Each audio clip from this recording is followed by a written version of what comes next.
Hey guys, welcome back. മരത്തടി കൊണ്ടുപോകുന്ന ഒരു ലോറിനെ കണ്ട് നിങ്ങൾ പേടിച്ചിട്ടുണ്ടെങ്കിൽ welcome to final destinations world. പല ജനറേഷൻസിനെ പല രീതിയിലുള്ള ട്രോമകൾ തന്നിട്ടുള്ള ഒരു മൂവി ഫ്രാഞ്ചൈസിയാണ് ഫൈനൽ ഡെസ്റ്റിനേഷൻ. ഹോളിവുഡിലെ മറ്റ് ഹൊറർ സ്ലാഷർ ത്രില്ലേഴ്സിനെക്കാളും ഫൈനൽ ഡെസ്റ്റിനേഷനെ വ്യത്യസ്തമാക്കുന്നത് ഇതിൽ ഒരു വില്ലൻ ക്യാരക്ടർ ആസച്ച് ഇല്ല എന്നുള്ളതാണ്. ഡെത്തിനെ തന്നെ വില്ലനായി പോർട്രേ ചെയ്ത് പ്രോട്ടോഗോണിസ്റ്റിനെക്കാളും പവർഫുൾ ആയിട്ടുള്ള ഒരു ക്യാരക്ടറാക്കി പ്രോട്ടോഗോണിസ്റ്റിന് ഫൈറ്റ് ചെയ്യേണ്ട ഒരു സിറ്റുവേഷൻസ് ആണ് ഫൈനൽ ഡെസ്റ്റിനേഷന്റെ ഫ്രാഞ്ചൈസി എല്ലാം കൊടുത്തിട്ടുള്ളത്. ആൻഡ് ഈ ഒരു ഫാക്ടറാണ് ഫൈനൽ ഡെസ്റ്റിനേഷനെ മറ്റ് ഹൊറർ മൂവീസിനെക്കാളും ഡിഫറെന്റ് ആക്കുന്നത്.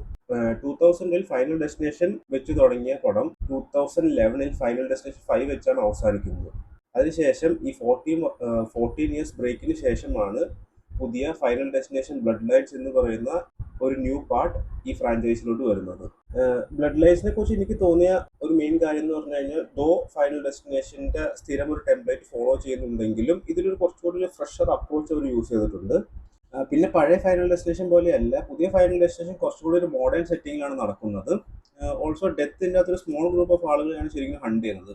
പ്രീവിയസ് ഫൈനൽ ഡെസ്റ്റിനേഷൻ മൂവീസ് എല്ലാം നോക്കുകയാണെങ്കിൽ അതിൻ്റെ ആ ഒരു ത്രിൽ എലമെന്റും കാര്യങ്ങളും കൊടുക്കുന്നത് ഡെത്ത് ആക്ച്വലി ഹണ്ട് ചെയ്യുന്ന ഒരു കുറച്ചുകൂടി ലാർജർ ഗ്രൂപ്പ് ഓഫ് ആളുകളെയാണ് എന്നുള്ളതാണ്.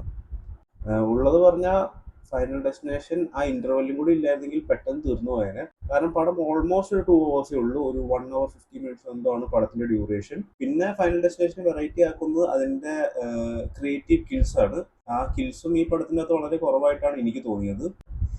പിന്നെ എനിക്ക് തോന്നിയ കാര്യം പടം പെട്ടെന്ന് എൻഡ് ചെയ്യുന്നു എന്നുള്ളതാണ്. കാരണം ആ ഒരു സ്റ്റോറിക്ക് ഡെവലപ്പ് ചെയ്യാനുള്ള ടൈം കൊടുത്തിട്ടുണ്ടോ എന്ന് ചോദിച്ചു കഴിഞ്ഞാൽ ഭയങ്കര ഡൗട്ട്ഫുൾ ആണ്. ഓൾസോ ഫൈനൽ ഡെസ്റ്റിനേഷനിൽ എല്ലാ സീരീസും റെക്കറിംഗ് ആയിട്ടുള്ള ഒരു ക്യാരക്ടർ പ്ലേ ചെയ്തിട്ടുള്ള ഒരു വ്യക്തിയാണ്, ആക്ടറാണ് ടോണി ടോഡ്.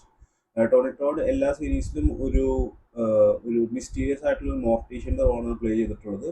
പുള്ളിയുടെ ലാസ്റ്റ് മൂവി കൂടിയാണ് ബ്ലഡ് ലൈൻസ്. ഈ ഫിലിമിന്റെ അകത്ത് പുള്ളി ഒരു മോണോലോഗ് ഡെലിവർ ചെയ്യുന്നുണ്ട്. ബേസിക്കലി ആ ഒരു ഫിലിമിന്റെ ആ ഒരു ഫിക്ഷനും ആ റിയാലിറ്റിയും കൂടി ബ്രേക്ക് ചെയ്യുന്ന പോലെയാണ് എനിക്ക് ആ മോണോലോഗ് തോന്നിയത്. So two and final destination 6 എനിക്ക് അത്യാവശ്യം ഒരു ഡീസെന്റ് എൻട്രി, 14 വർഷത്തിന് ശേഷം ഒരു ഡീസെന്റ് എൻട്രി ടു ഫ്രാഞ്ചൈസി ആയിട്ടാണ് എനിക്ക് തോന്നിയത്. 50 മിനിറ്റ്സോളം സീൻ ഐമാക്സിൽ ഷൂട്ട് ചെയ്തിട്ടുണ്ടെങ്കിലും മിഷൻ ഇംപോസിബിൾ ഫൈനൽ റെക്കനിങ്ങിന്റെ റിലീസ് ഡേറ്റ് പ്രീപോണ്ട് ചെയ്ത് അത് ഈ ആഴ്ച റിലീസ് ആയതുകൊണ്ട് നമുക്ക് ഇന്ത്യയിൽ ഐമാക്സിൽ ഫൈനൽ ഡെസ്റ്റിനേഷൻ എൻജോയ് ചെയ്യാനുള്ള ഒരു അവസരം നഷ്ടപ്പെട്ടു. സാറ്റിസ്ഫൈ ചെയ്തോ എന്ന് ചോദിച്ചു കഴിഞ്ഞാൽ സാറ്റിസ്ഫൈഡ് ആണ്. അത്യാവശ്യം ഒരു ഡീസെന്റ് എൻട്രി ആയിട്ട് എനിക്ക് തോന്നി. സാറ്റിസ്ഫൈഡ് അല്ലേ എന്ന് ഒന്നുകൂടി ചോദിച്ചു കഴിഞ്ഞാൽ എനിക്ക് തോന്നുന്ന കുറച്ച് കാര്യങ്ങൾ എന്താണെന്ന് വെച്ച് കഴിഞ്ഞാൽ കുറച്ചുകൂടി പ്ലോട്ട് ഡെവലപ്പ് ചെയ്യായിരുന്നു. പിന്നെ പ്രീവിയസ് പാർട്സിനെ അപേക്ഷിച്ച് ബ്ലഡ് ലൈൻസിൽ ആ ക്രിയേറ്റീവ് കിൽസ് വളരെ കുറവായിട്ടാണ് എനിക്ക് തോന്നിയത്. ഓൾസോ പ്രീവിയസ് പാർട്സിലെ പോലെ ഓർത്തിരിക്കാൻ പാകത്തുള്ള കിൽസും കാര്യങ്ങളും ഒന്നും ഫൈനൽ ഡെസ്റ്റിനേഷൻ ബ്ലഡ് ലൈൻസിൽ ഇല്ല. സോ പറ്റിയ നിങ്ങൾ നല്ല തിയേറ്ററിൽ തന്നെ പോയി കാണണം.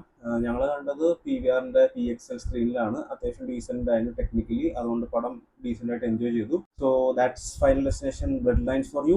Take care.